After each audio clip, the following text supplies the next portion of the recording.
Thank you, Ms. Ed Salverioso, for a good discussion about e-portfolio. And now, here is our group to discuss about the nature, purpose, and rationale of assigning grades. I am Rex B. Espeño. I will be the facilitator of our group. Karen Joyce de Alca, our researcher. And now, it's a great pleasure for me to introduce our discussant. Ladies and gentlemen, Ms. Jerica Herto. Thank you so much, Mr. Espeño. Again, good day everyone. My name is Maria Jerica Huerto, your discussant for today. So my presentation is about nature, purpose, and rationale for assigning grades. So before we start, let me tell you what is grading system and reporting system. Grading system, the system that the school has developed to guide how teachers assess and grade students' work. The purpose of grading system is to give feedback to students so they can take charge of their learning and to provide information to all who support these students, teachers, special educators, parents, and others. The next one is the reporting system. The system that the school has developed for the organization of assignment scores in grade, book, either online or paper, and the determination of final grades for report cards and transcripts. The purpose of reporting system is to communicate the students' achievements to parents, post-secondary institutions, and employers. This system must, above all, communication clear, information about the skills a student has mastered or the areas where they need more support. Or practice. When school use grades to reward or punish students or sort the students into levels, imbalance in power, and privileges will be magnified and the purposes of the grading and reporting system will not be achieved. This guide is intended to highlight the central practice in the school that can use to ensure their grading and reporting system help them build a nurturing, equitable, creative, and dynamic culture learning. So now, let's move on to the nature, purpose, and rationale for assigning grades. To the nature of assigning grades, grades are the teacher's judgment on the performance of students based on a certain criteria. Aside from grading the students' performance, teachers have to inform the students and parents about the academic progress in a various learning areas in the curriculum. Traditionally, a letter grade system is used A, B, C, D, and F for each subject.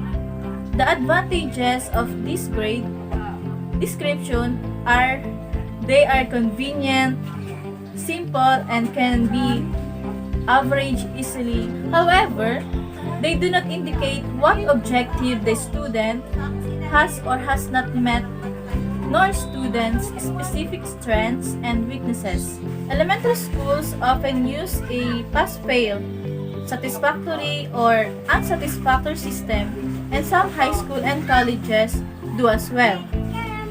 Pass-fail system in high school and colleges allows students to explore new areas, to take risks on subjects or that they may have limited preparation for, or it is not part of their major. That is according to Lin and Miller 2005. While a pass-fail system is easy to use, it offers even less information about students' level of learning. The next topic is the purpose of assigning grades. The goal of grades is to evaluate individual students' learning and performance. Although grades are sometimes treated as proxy of learning, they are always reliable measure. They may incorporate criteria such as attendance, participation, and effort of students. or that are not direct measures of learning. Grades is also used to improve the learning of a student. Good grades serves a motivation in every student to learn more and work harder in school. Grades give students feedback on how well they master a subject, and students increase their effort if they do not understand a material as well as they thought. So the last topic is the rationale for assigning grades. The rationale for grading adaptation involving effort is usually to improve the student to try harder by acknowledging increased effort in the grading system, rather than simply encouraging the student to try harder, because the extra effort will lead to improved performance and higher grades. Teachers might assign points, percentage, or grades to the student's effort and then average these values with other grades for assignments, or when calculating the report card grade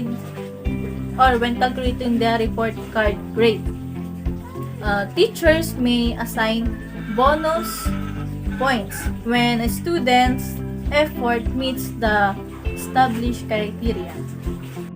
Thank you for that very wonderful presentation, Miss Jericho Huerta. Again, good day everyone. Today we are pleased to welcome our next presenter, Mr. Eduardo Jr. Alpos. Mr. Alpos is a third-year college student at Sorsogon State University, taking up Bachelor of Secondary Education major in Filipino. And today he will be sharing with us his topic about letter grades, one of the topics in the assessment in learning too. With that, I ask that you give your full attention to Mr. Alpos and help me welcoming him to the front. Thank you. Mr. Alpos. Thank you, Mr. Soriano, for introducing me, and good day to everyone. This time, we will learn about the letter grade. But before that, we need to define first what is grading system. Grading system is a process by which educators evaluate the performance of the students in their learning process and development. So it means grading is a way for teachers and instructors to check how the students cope up, learn, improve, and understood the lessons. But generally speaking, grading system does not define the overall intellectual, knowledge, and skill capacity of the students, but rather it is a method to indicate the school and class performance of the students. Some students say that grades does not define who you are, and I agree with that statement since it's 100% true. But please take note that grades does define your class and school performance. Now, grading system also had variety and types like percentage grading, letter grades, pass and fail, and norm referencing grading. But this time, our main focus is about letter grades. So letter grading is a system of grading that uses letter scale. So instead of using numbers, it uses certain letters to categorize students into a certain band according to their score. So there are cut-off ranges by which these letters are being categorized. So as you can see in the presentation, a letter grade has an equivalent numerical grade value. Like the letter grade A plus, has an equivalent numerical grade value of 98 to 100. The A, 92 to 97.99. The A minus, 90 to 91.99. But please take note that there is no mandatory rule on what letter and its equivalent to use in letter grading. But the table or the chart I've shown you is the most commonly used letter and its equivalent in letter grading. In other school, they only use the letter A, B, C, D and don't include those letters with plus and minus sign. And of course, the cut-off ranges of the equivalent numerical grade value of these letters has also been expanded because the letter used has been reduced. The letter F stands for fail, which is below 60 or depends upon the criteria or decision made by the school. In other institutions, they also use or add the letter I to denote or state that a student has an incomplete requirement. This type of grading, the letter grades, is being used in the countries of United States and some countries in Europe. So now let us move on to the pros and cons of the letter grades.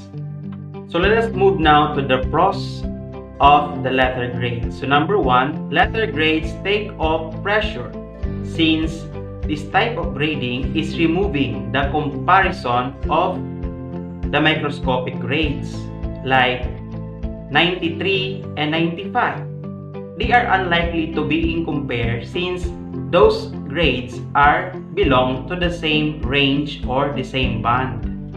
Number two, understandable at a single glance. So letter grades are easy to understand in a single review of the report card. And number three, easy to monitor. So teachers will easily monitor those who needs improvement and attention since this type of grading are grouped into their grade ranges. So we move now to the cons of the letter grades. So number one, we have low level of accuracy since letter grades are grouped into bands and grouped according to the ranges of grades. Number two, letter grades discourages competition. And as we all know, healthy competition sometimes are good for the students. And number three, there is no standard. So other school uses letters with plus and negative sign and others do not, which may be interpreted by others differently. And that will be the end of my discussion. I hope you learned something and thank you for listening. Thank you very much, Mr. Eduardo Elpos, for that very informative discussion about letter grades. So at this juncture, we will proceed to the next topic about percentage grade averaging. Ladies and gentlemen, may I present to you the next presenter, Mr. John Paul Juneda from BSED Filipino 3A. Averaging. Grade averaging is the process of calculating semester, end of term, or end of year course grade by taking the sum of all the numerical grades awarded in a particular course or subject and then dividing that sum by the total number of grades awarded. Okay. These tell us the step-by-step computation of students' grade from their quiz, exams, activities, and all related that teacher given to his or her students. And then, or from this, it results to evaluation.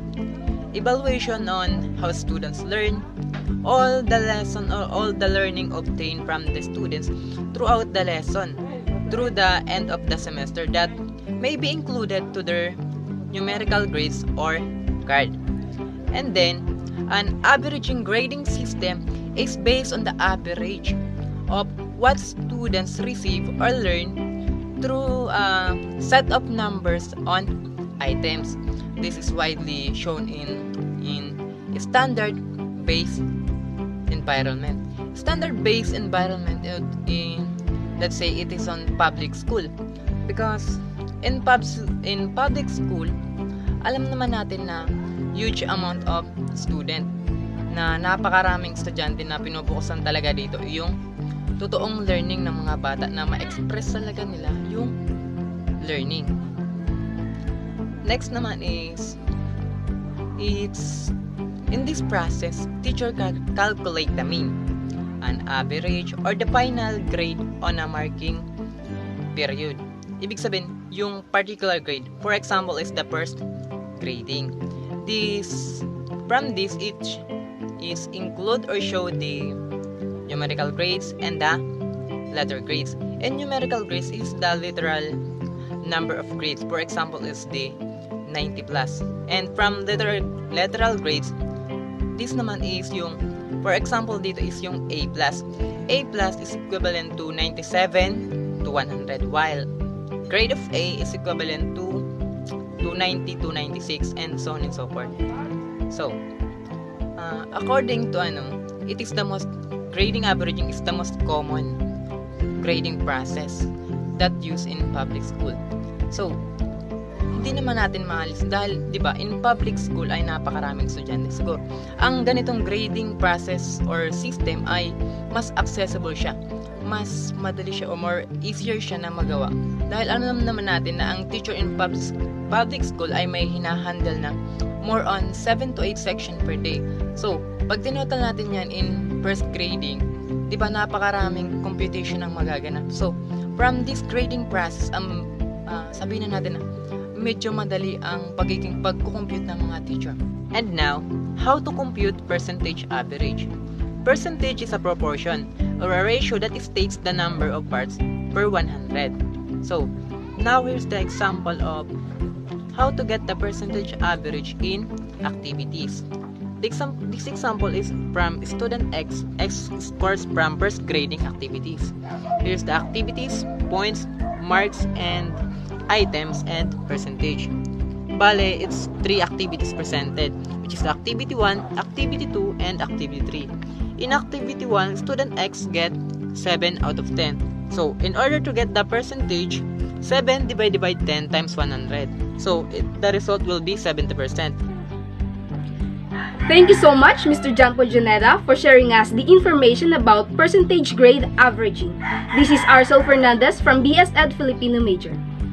As we continue the webinar, another system of grading will be discussed by the next presenter. This system is widely used in a traditional grading system. Now, let's welcome Ms. Henny Dato as she will further discuss the said system.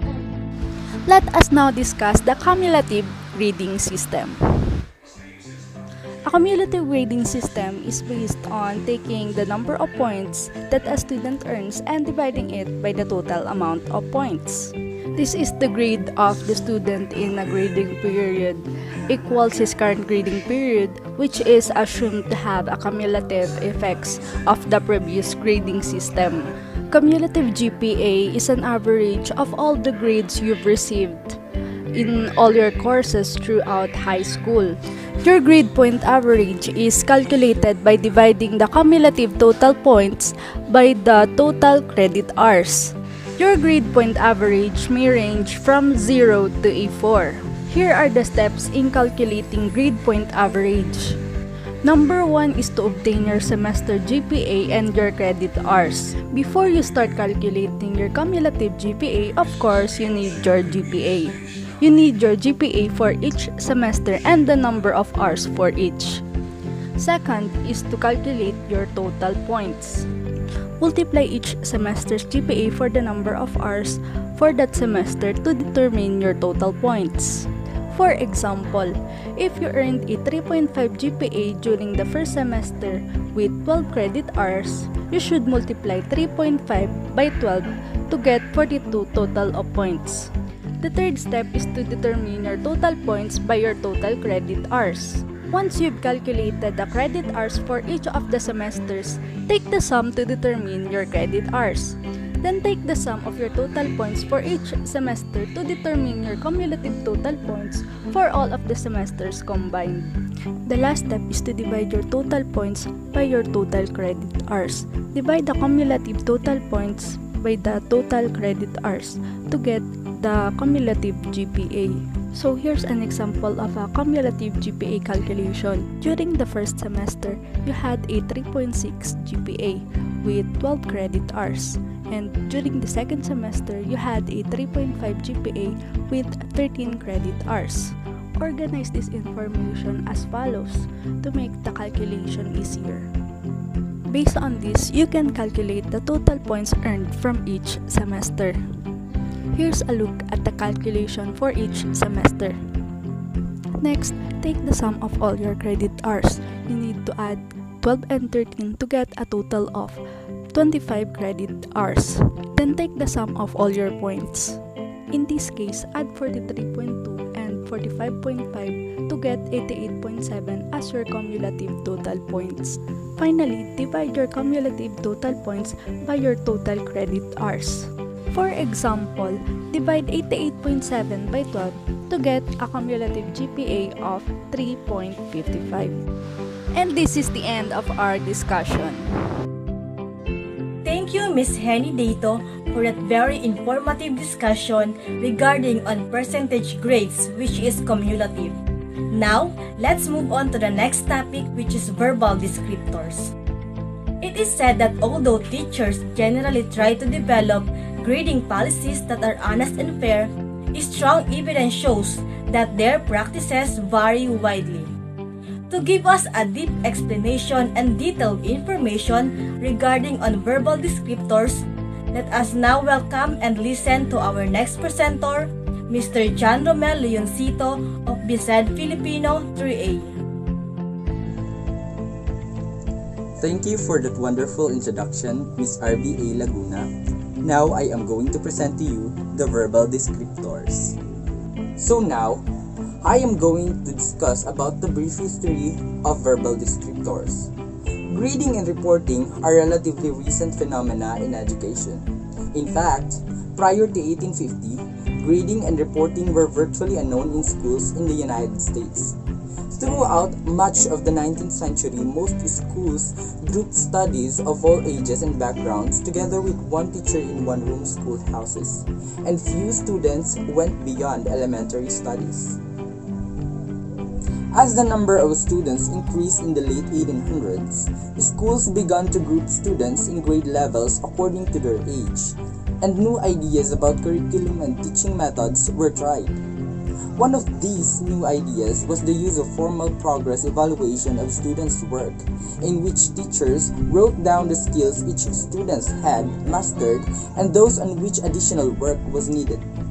This was done primarily for the students' benefit, since they were not permitted to move on to the next level until they demonstrated their mastery of the current one. It was also the earliest example of a narrative report card. Between 1870 and 1910, elementary teachers continued to use written descriptions and narrative reports to document students' learning. High school teachers began using percentages and other similar markings to certify students' accomplishments in different subject areas. This was the beginning of the grading and reporting systems that exist today. So here are some research findings. Significant evidence shows that regularly checking on students' learning progress is an essential aspect of successful teaching, but checking is different from grading. Grading and reporting serve a variety of purposes, but no one method serves all purposes well. Various grading and reporting methods are used to: number 1, communicate the achievement status of students to their parents and other interested parties. Number 2, provide information to students for self-evaluation. Number 3, select, identify, or group students for certain educational paths or program. Number 4, provide incentives for students to learn. And number 5, document students' performance to evaluate the effectiveness of instructional programs. Unfortunately, many schools try to use a single method of grading and reporting to achieve all of these purposes and end up achieving none of them very well. Grading and reporting should always be done in reference to learning criteria, never on the curve. The types of learning criteria teachers use for grading and reporting typically fall into three general categories. Product criteria are favored by advocates of standards-based approaches to teaching and learning. Second one, process criteria are emphasized by educators who believe product criteria do not provide a complete picture of students' learning. The last one, progress criteria, often referred to as an improvement scoring, learning gain, or value-added grading, consider how much students have gained from their learning experiences. In conclusion, researchers and measurement specialists generally recommend the use of product criteria exclusively in determining students' grades. They point out that the more process and progress criteria come into play, the more subjective and biased grades are likely to be. If these criteria are included at all, they recommend reporting them separately. That's all for verbal descriptors. Thank you for listening.